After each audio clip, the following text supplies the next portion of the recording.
Stacy. This is my channel, Stacy's Bookcase. Welcome or welcome back.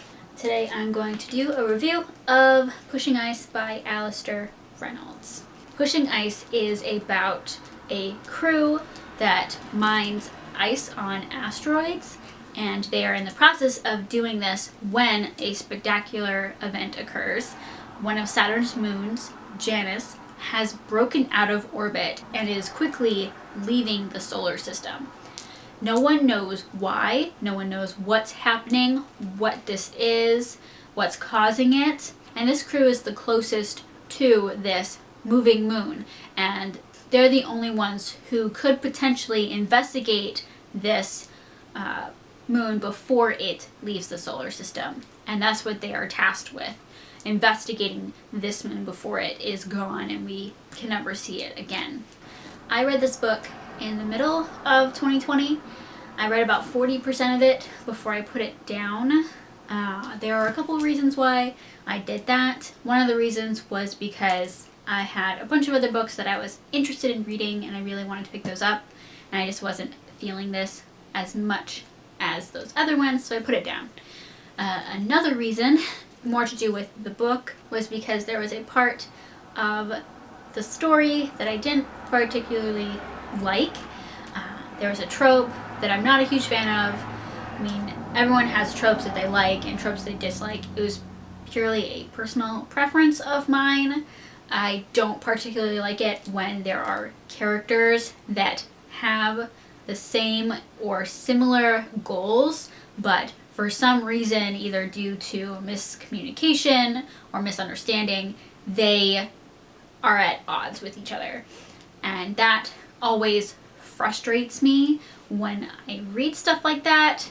There were some decisions in the beginning that I didn't quite agree with, or that didn't seem really believable. I didn't think that these characters would make these decisions, decide to do what they decided to do. But the rest of the story I was really interested in. Just that part aggravated me, and to the point where I didn't really want to continue reading it. But I did pick it up again recently, and I read the rest of it in just a couple of days, and it was so good. So upon reflection, the decisions that the characters made that I didn't quite like, I came to decide that, well, they guess they could have made sense, and I just let it slide. Also, a few months had gone by since I read that part, so distance probably helped with me just kind of pushing it to the side and not caring about that part of the story anymore. Beyond that, I really enjoyed reading this book. So this opens with a prologue, and the prologue was so gripping. It was so interesting and introduced a world that definitely hooked me, and I really wanted to explore more of that as I continued reading.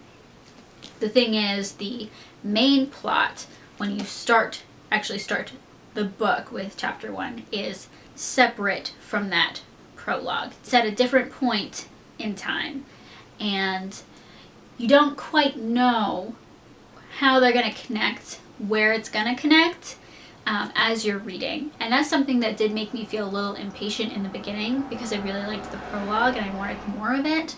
But as I went through the story, I realized that I'm not going to get more of that probably till way later in the story. But beyond that, the story itself was really interesting. I think this was a really good science fiction book for beginners or for people who really like to read science fiction.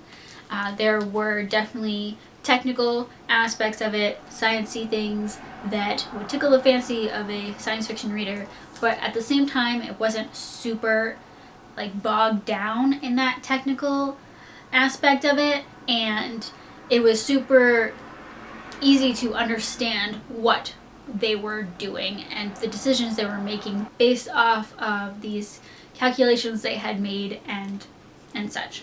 So even though I don't really read a lot of science fiction and don't particularly like those really technical, heavy stories, this was really easy for me to get into and appreciate all of those aspects of it. I learned to really trust these characters to know what they were doing. Basically, it wasn't one of those stories that is focused on the anxiety portion of it, where you're just waiting for the next thing to go wrong, and whenever a character does something and whenever something is introduced, you think, oh, that's gonna break or that's gonna go wrong, this mission isn't gonna work.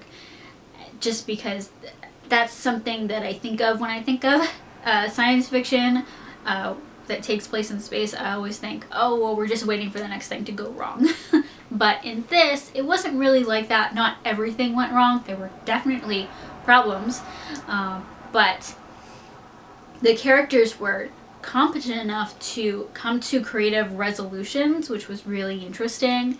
There were definitely problems they weren't able to solve, but it was interesting to see these characters and how they tackled different problems and how they just viewed everything that they encountered and viewed it in a light of how can we utilize this, how does it benefit us or not benefit us. It was interesting to get that perspective. So this story goes in places I didn't expect. It kept escalating and going farther and farther, and things getting bigger and bigger, and it was super satisfying to read. And the pace of it, at first I was not sure if I would like the way it was paced after we get through the first portion of it, but it did fit well with the story and the progression of the story. I was concerned when I got close to the end, the last 100 pages or so. I was like, how is this going to wrap up? How is everything going to resolve? But it does wrap up, and it is a standalone, although it does leave room for speculation for the future. I have heard that there is a series that is set in the same universe, and it does reference things from this book, but it is separate. I would be interested in reading that. I am interested in reading that. Definitely want to see more from this universe, and if it does, I'm not sure how much it references from the story. It would be interesting to see what those references are. I'm definitely curious. So even though there was a rocky start, I did really enjoy reading this book. It was very interesting, very fun to read. If you have read any other Alastair Reynolds books, which ones were your favorite? I definitely plan on picking up more eventually. Thank you for watching. If you liked the video, please give it a thumbs up. And if you want to see more, please subscribe. Hope you have a nice day. Bye!